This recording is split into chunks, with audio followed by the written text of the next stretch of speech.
Good morning, everyone, and happy Monday to you. Thank you so much for joining me today with Fresh Start. I hope y'all are up and having a wonderful Monday morning so far. Here we are at the close of the month of February, and this month we have been dealing with pouring into ourselves. How important, right? We started out this month talking about the need to encourage ourselves. Then we went into if loving me is wrong, I don't want to be right. And then we ended it off with dealing with how we should say no, the importance of really just loving ourselves by saying no. And so here we are with our Fresh Start Live, and y'all, I'm super excited about this guest that I have with me today. I mean, I was reading her book, and I'm telling you all, this thing just brought me to life even the more. This young woman is beautiful inside and out. She hails from Suffolk, Virginia. She has 2 beautiful children. She's an entrepreneur. She's an author. I mean, I think if I keep going on, you all will know who she is. So without further ado, you all help me, Fresh Start viewers, welcome today's special guest, the one, the only, the Brittney Dennis. Hey, Brittney. Hey. How are you? I'm doing good. How are you? I'm doing good as well, girl. I'm so happy to have you on the Fresh Start Live show this morning. Thank you for having me. I appreciate it. I couldn't help it. You know, this month we've been dealing with pouring into ourselves, and I could not think, after reading your book, of anyone else, and then seeing how God has been blessing your life. We'll get there in a minute, but just I couldn't think of anyone else to have for this segment, you know, other than you. So if you would, tell us a little bit about yourself. Okay. So my name is Brittney Dennis. I am a senior social worker. Okay. I am an author, and I am a culinarian.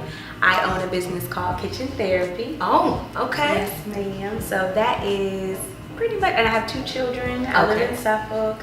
Classic bio. Okay. I like long walks on the beach. All right, girl. Put it out there. Yeah, but Not too much.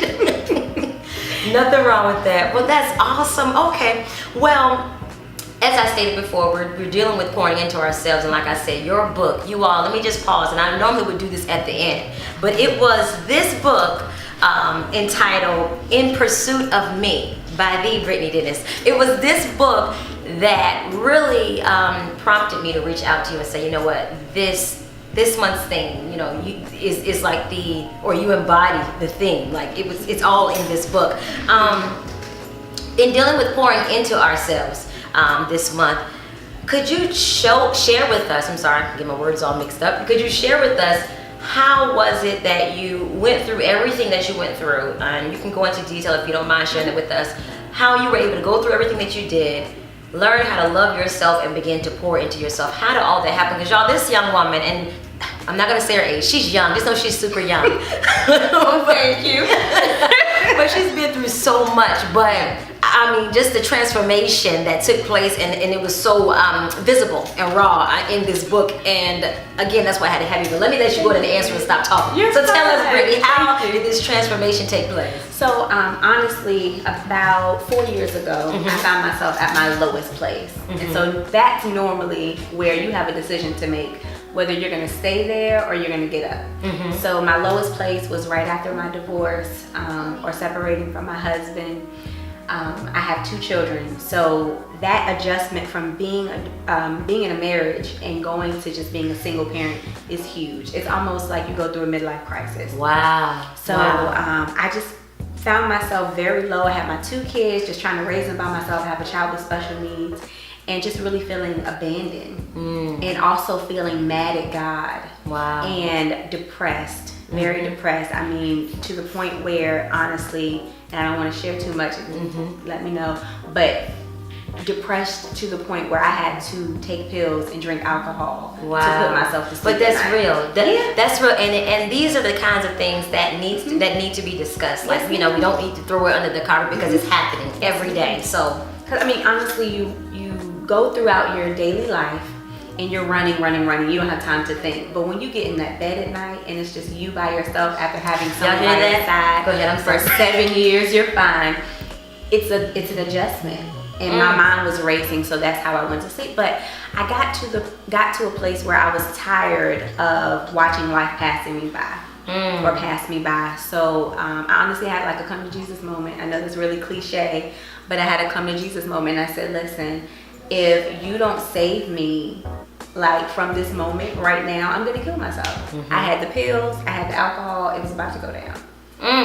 So from that moment, I did a fast. I wanted to hear from God, and then that scripture came to my mind. Hearing comes from the word of God. So Yes. I was like, all right, I gotta sit down and I gotta read my word. And I started reading my word. God told me to read John. I started John. I was like, what does he have me doing this for? And I just got to a place where I got to John chapter 4. And I was that woman with the fat husband. Oh my. Yo, I'm telling you, in this book, I'm telling you, I thank God for Brittney, because some people would not share, you know, what they have gone through, but she shared. I'm telling you, single women and married women do not, and even men, because you know what, sometimes we tend to be biased or feel like men don't go through. Single men and married men don't go through. But I'm telling you, whosoever will. I'm telling you, this book speaks of it all as to how, you know, we can get lost in others. Yes. And not come to a place where we really understand who we are and then love that person that we're so used to pouring into other people. Say it again. Pouring oh my gosh. and pouring into other people. That's right. Pouring into my husband, pouring into my children, pouring into my clients who I serve, and pouring into my church, pouring into leaders, and making sure I'm pleasing them. And at the end of the day, I'm like, I'm empty. I'm really not pleasing God, because I'm not doing this for him. I'm just doing it people pleasing. Yeah. So Wow. I just honestly got to a place where I was like, you know what? I have to get back to me. I didn't know who I was. I didn't know who I was. My hair was long. I had my hair long because of my ex-husband. I was big. I got big again, but I'm just kidding. But yeah. You look great. You look fabulous, honey. Don't worry about it. So I just didn't know who I was, and I didn't know who I saw in the mirror. And God literally told me to look at myself in the mirror. When you get home, try that. Fresh start. Did y'all hear what she just, now let me tell you something. She didn't know. I didn't. You didn't know. It's okay. You don't have to be surprised. Okay. Let me tell you, they fresh start know if they've been watching. Yes, the ma'am. second fresh start. That's right. If love me is wrong, my mom told me that years ago. You have to get in the mirror, take all your clothes off. Yes, That's ma'am. right. Get naked. Look at everything, whether it's what you may consider to be perfect Yes, ma'am. or not, and say, I am fearfully And wonderfully made. Yes, ma'am. Wow. Yes, ma'am. That's confirmation. Oh, you hear from God. So yeah, that's what I did. I looked at myself in the mirror, looked myself in the face. Because a lot of times we're doing this and we're fixing our hair. We're not looking Say at that. ourselves in the eyes. I looked at myself in the eye, and I did not know who I was. And God said, who are you? And I'm like, I don't know. So that's the journey. Wow. And so it's let me ask, is that what prompted this book? How did this book come about? So I have always been a writer. I started writing in 6th grade. Shout out to Miss Dalton. I love you. I love her. She was my 6th grade teacher, and she really taught us how to put our feelings into our writing. So I started writing from there. I've always been a writer, so whenever I go through something, I write. So for a long time, I did not write. So that's the only way I know how to release. So I started writing again, and every day it was something new. I'm writing. I told my friends, I was like, oh my God, I think I'm writing a book. So I wrote the poems, gave them to my friends. They were like, this is just a book of poems. I don't know why you wrote these. And I was like, I was crushed. Yeah. Got back to my kitchen table and was like, what do I do now? And my friend was like, write the story around it. What made you write these poems? And that's how the book came about. Wow. I did not know I was writing a book. I was just really trying to stay sane, and that writing is how I do that. Real briefly, you all, I want to share a piece of page, I think it was page 79, that really stuck out to me, or maybe it was 74. But it was just so powerful. Brittney shares how we can pour. There it is. It was 74. How we could pour into ourselves. And let me just read what she has in this book. And you all need to get this book. Reach out to her at Brittney Dennis. What's your contact information, Brittney? So you can reach me at, what is my website? bdennis. That's terrible. Okay. It's www.bdennis.me. You can also find me on Instagram at kitchen.therapist, or on Facebook at Brittney Dennis, and then my business page is Kitchen Therapy. All right, I know John will hook us up with that across the screen. But This is what it says. If you do not have anyone, and this is the part she gets to after you have released yourself and surrendered yourself to God. If you do not have anyone, one person you call a friend or one person in whom you can rely, don't sit there and harp on it. Be that person for yourself. Talking about pouring into ourselves, y'all. Be the person you want in your life. Do the things you crave for others to do for you, for yourself. That way you know how it feels to be treated nice to your own standard, and when people come along to pursue you, you're not so easily impressed. You are a prize and a gem. Girl, that thing, this book has blessed my life. So moving forward, since that time of your divorce and dating, have you been able to find love since that point? I have, but let me say this first. It's so funny when you were reading that. My friends have actually told me when, before finding love, you need to go back and read your book, Brittney, because you're settling.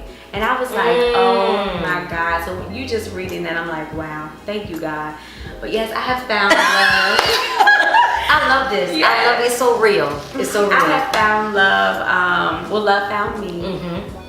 Yeah, so. No, it's okay, because I was going to, it was like however we were going to rearrange those words. Love found me, you found love, whatever. Love found me. It kind of just happened.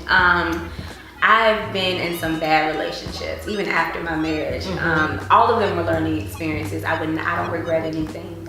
But this one just kind of happened. I met him in the kitchen where I cook through my mama bird, and I did not want to give him the time of day. He's younger than me. I really didn't think this was gonna happen, honestly. He kind of gamed me.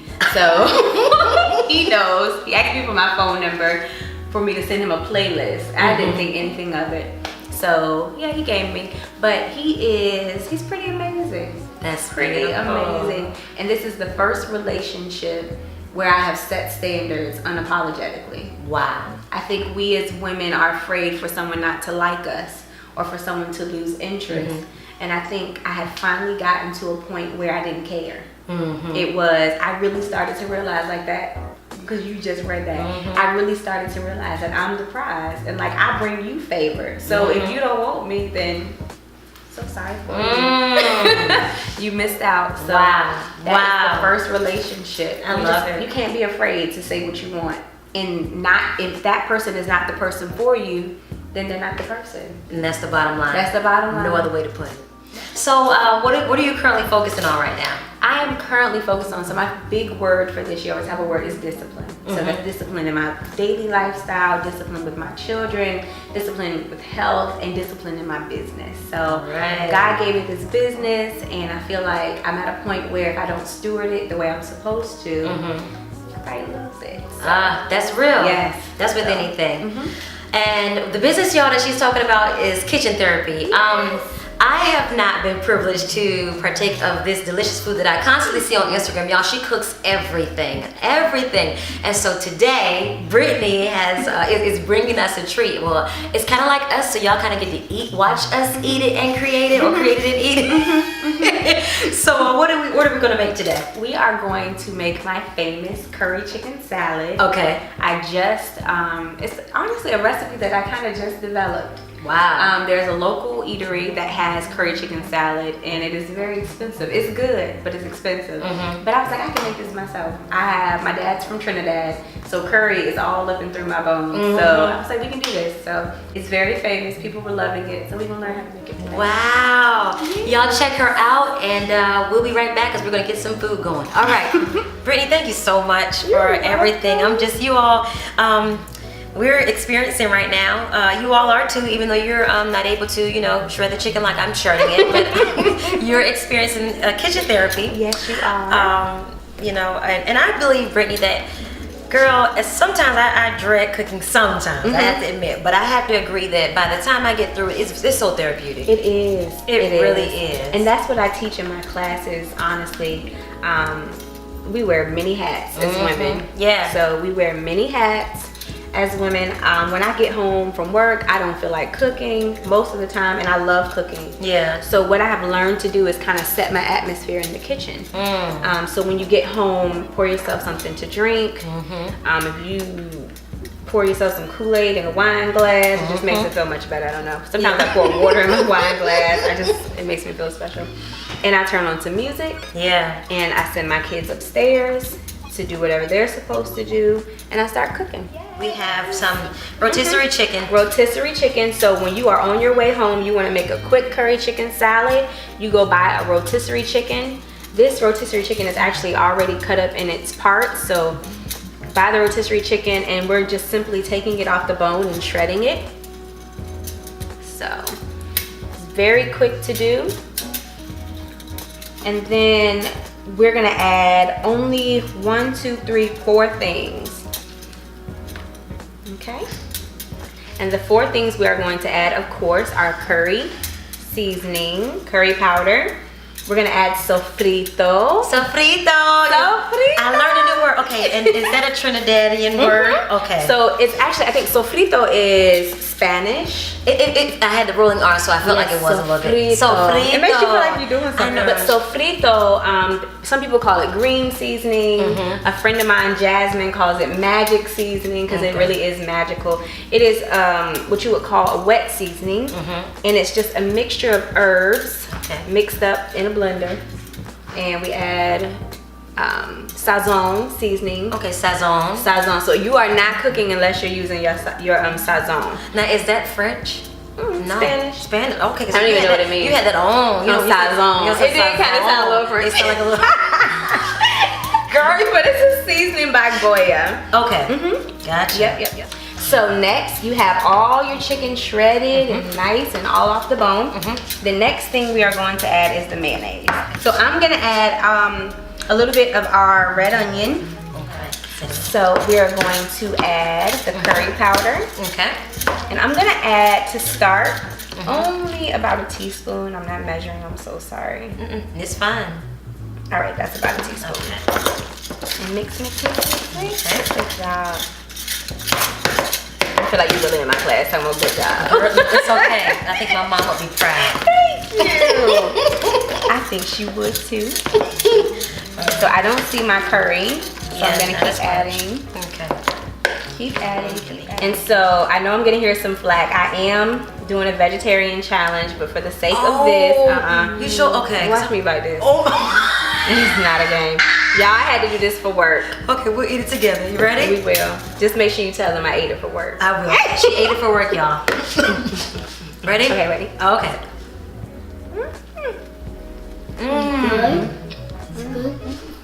So, as we close, don't be jealous. Get you some breakfast. I know we're eating this, but We hope that you all will just continue to love yourselves and take care of yourselves and remember to pour into you.